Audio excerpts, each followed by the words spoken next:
Haaya akkam jirtu nagaa keessanii fayyaa keessanii baga jiraatanii ijoollee Oromoon isiniin jira.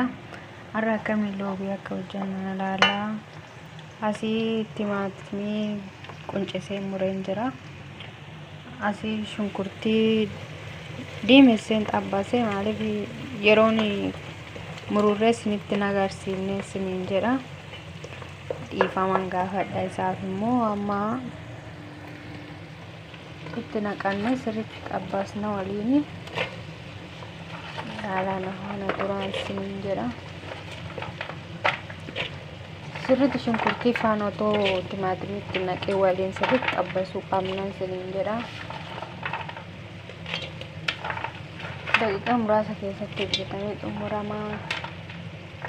Yeroo misaa otoon hojjatiidhaan abdanii turtan akkasuma firiijii keessa baastanii hojjechuu hin dandeessu isiniin jedhaan mi'a.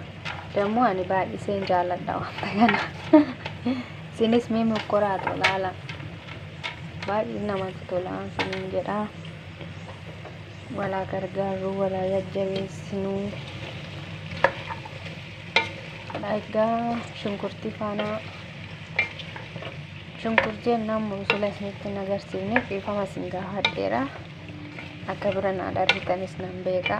Yeroo shunkurtii faana xabbafamee xumurame timaatimii dhumarratti naqnee qimamii baay'ee isin barbaachisu. Shunkurtii isaatti immoo zayituun itti godhe zayituun olive oil isin keessan hin beektu. Olive oil itti godhe shunkurtii xixiqqaasa muka sadiin godhadhe dhumarra yeroo timaatimii itti naqnu wanti ni jenna isiniin jedha.